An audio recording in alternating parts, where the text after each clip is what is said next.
अच्छा, acute inflammation हमने start करना है। Acute inflammation has three major components: dilation of small vessels leading to an increase in blood flow and increased permeability of the microvasculature, enabling plasma proteins and leukocytes to leave the circulation, और third आ जाता है immigration of the leukocytes from the microcirculation। ठीक हो गया। हमने क्या कहा कि acute inflammation में तीन काम होते हैं या उनके तीन components होते हैं। एक तो small vessels का dilate होना, ठीक है, स्मॉल वेसल्स का क्या होना, डायलेट होना, जिसकी वजह से क्या होता है, ब्लड फ्लो इंक्रीज़ हो जाता है। पहला स्टेप याद हो गया, डायलेशन ऑफ स्मॉल वेसल्स, जिसकी वजह से ब्लड फ्लो इंक्रीज़ हो गया। अब डायलेशन के साथ साथ परमिएबिलिटी भी इंक्रीज़ हो गई ताकि प्लाज्मा प्रोटीन्स और ल्यूकोसाइड सर्कुलेशन को छोड़कर बाहर निकल आए। ठीक है, तीसरा क्या हो गया कि भाई वो जो ल्यूकोसाइड बाहर आए हैं तो उनकी इमिग्रेशन हो जाए माइक्रो सर्कुलेशन से देयर रखे और फिर जाके एक्यूमुलेट हो जाए, मतलब कि उनकी इमिग्रेशन हो गई, उसके बाद ये जाके इंजर्ड साइड पर जाके एक्यूमुलेट हो जाते हैं। And the activation to eliminate the offending agent, और फिर इनकी एक्टिवेशन होती है। देखो, पहले वो निकले, फिर वो माइग्रेट होके गए, जाके जगह जमा हो गए, फिर उनकी एक्टिवेशन, बाद में एक्टिवेशन ऐसे नहीं वो एक्टिव फॉर्म में ही आए थे, पॉइंट याद रखिएगा। पहले वो निकले, फिर वो जमा हुए एक जगह पर, और फिर उनकी एक्टिवेशन हुई। ठीक है क्या, ताकि आप ऑफेंडिंग एजेंट को निकालो।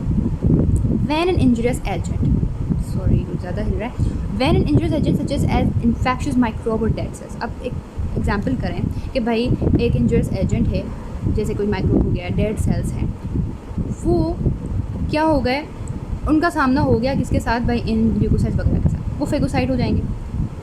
Phagocytes that results in all tissues try to eliminate this agent, phagocyte हो गए ताकि एलिमिनेट किया जाए इन एजेंट्स को। At the same time phagocytes and other sentinel cells in the tissues recognize the presence of the foreign or abnormal substance reacting by liberating soluble molecules। अब देखो, eliminate करने के लिए ये रहते हैं फेगोसाइट्स कहाँ पर, टिश्यूज़ में, लेकिन अब उन्होंने क्या करना है, इनको रिकॉग्नाइज करना है। उसके बाद ये बाहर आए और उन्होंने क्या किया, इनके साथ रिएक्ट किया।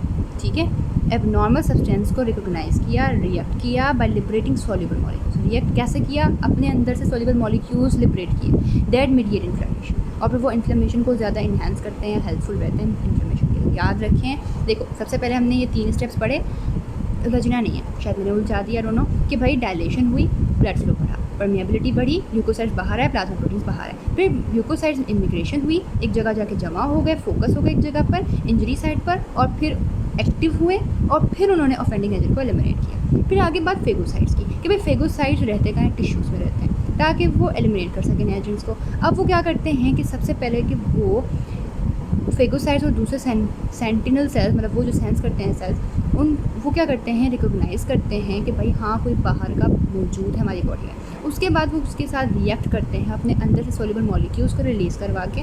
ठीक हो गया। Some of these mediators act on small blood vessels in the vicinity and promote the efflux of plasma. कुछ मीडिएटर्स ऐसे होते हैं कि भाई वो जाके ना ब्लड वेसल्स पे एक्ट करते हैं और फिर क्या करते हैं, इफ्लक्स ऑफ प्लाज्मा को प्रमोट करेंगे। मतलब हम सिंपल वर्ड्स में कह सकते हैं कि उनकी परमिएबिलिटी इतनी बढ़ा देते हैं कि प्लाज्मा प्रोटीन्स बाहर निकल आए। And the recruitment of circulating leukocytes to the site where the offending agents located. और दूसरे क्या करते हैं, रिक्रूटमेंट भी इंक्रीज़ करवाते हैं। ठीक हो गया। मतलब एक्यूट इन्फ्लेमेशन में ये चीज़ें होती हैं। आई होप कि आपको इतनी चीज़ें याद हो गई होंगी, साथ साथ याद हो जाएँ तो अच्छी बात होती है ना। अब हम कह रहे हैं reactions of blood vessels and acute inflammation. Reactions क्या होते हैं, तो भाई vascular reaction of acute inflammation consist of changes in flow of blood, है ना। चेंजेस तो यही होता है कि भाई सबसे पहले ब्लड फ्लो में चेंज आना, हमने पहले ही ऊपर पढ़ा था, डायलेशन होना, ब्लड फ्लो बढ़ जाना, तो चेंजेस इन ब्लड फ्लो होता है, सबसे पहला ये काम होता है। दूसरा परमिएबिलिटी का बढ़ना, तीसरा कि मूवमेंट हो जाए प्लाज्मा प्रोटीन्स की और ल्यूकोसाइड्स की out of the circulation and into the site of infection. ऐसा ही है, पीछे वाली बातें थोड़ी रिपीट हो गई हैं, बस अलग ही अल्फाज के साथ। The escape of fluid proteins and blood cells from the vascular system into the interstitial tissues or body cavities is known as exudation। हमने पीछे भी ये बात मैंने आपको बताई थी कि एक होता है एक्सुडेशन, दूसरा ट्रांसुडेशन। अब हम कह रहे हैं कि अगर फ्लूइड एस्केप हो रहा है, प्रोटीन्स भी आ रहे हैं, ब्लड सेल्स भी आ रहे हैं वैस्कुलर सिस्टम से इंटरस्टिशियल टिश्यूज़ के साथ, कहाँ पर आ रहे हैं, इंटरस्टिशियल टिश्यूज़ या स्पेसेस में। ठीक हो गया। या बॉडी कैविटीज़ में भी आ सकते हैं। अब वो डिफरेंस आपको और आगे समझ आएगा कि बॉडी कैविटीज़ में अगर चलेगा तो क्या होगा, इंटरस्टिशियल टिश्यू में चलेगा तो क्या होगा।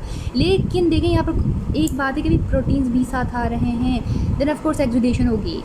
And exudation is an extravascular fluid that has a high protein concentration. Exudation एक ऐसा फ्लूइड है जिसमें प्रोटीन कंसंट्रेशन ज़्यादा है एंड कंटेन सेलुलर डेब्रिस, उसके साथ साथ सेल जो डाइड हो चुके जो भी बचे कुचे वो भी आ जाते हैं. Its presence implies that there is an increase in the permeability of small blood vessels. अब भाई हमें अगर एक्सुडेशन मिल रहा है ना, मतलब हम अगर फ्लूइड में प्रोटीन्स देखें, इसका मतलब है कि भाई परमिएबिलिटी जो ब्लड वेजल्स की है वो इंक्रीज़ हो चुकी है. ऐसे ही नहीं निकल कर आ गए. Typically during an inflammatory reaction, मतलब आप ये देखो एक्यूट इन्फ्लेमेशन का ये भी सीन हो गया कि परमिएबिलिटी बढ़ना, तो हमने पीछे भी पढ़ा है. तो परमिएबिलिटी बढ़ना मतलब एक्सुडेशन होना, ये एक्यूट इन्फ्लेमेशन का एक फीचर है, करेक्टरिस्टिक है. ठीक है, एक्सुडेशन होना. इन कंट्रास्ट अगर आप देखो इसके बरक्स कि भाई ट्रांसुडेट हो रहा है, कैसा फ्लूइड जिसमें प्रोटीन कंसंट्रेशन नहीं है, तो आप यही बोलोगे ना कि भाई उसकी परमिएबिलिटी नहीं है तभी तो हुआ है ऐसा, है ना. और उसके साथ साथ सेलुलर मटेरियल भी कम है, सेलुलर डेब्रिस भी कम है, एंड लो स्पेसिफिक ग्रेविटी. दिख तो रहा है ना. ओके, ठीक है. स्पेसिफिक ग्रेविटी भी कम है.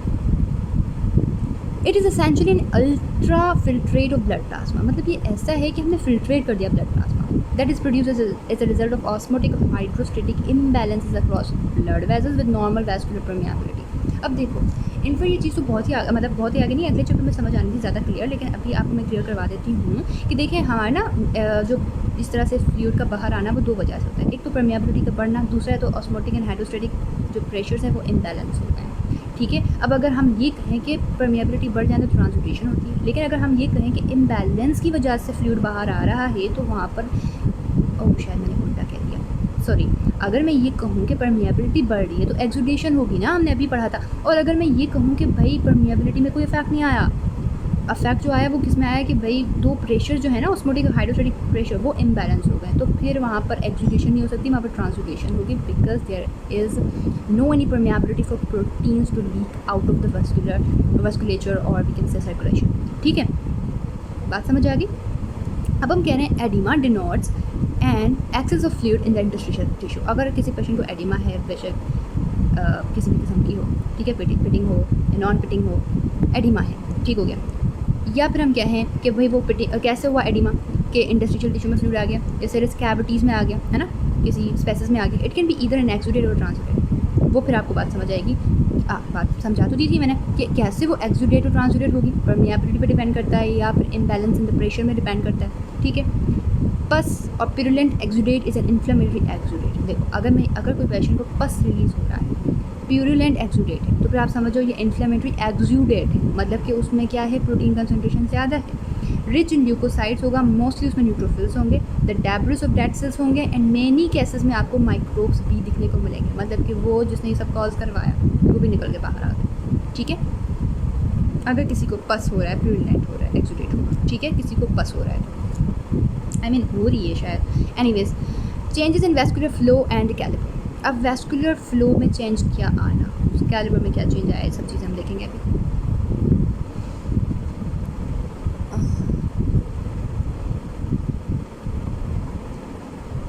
चेंजेस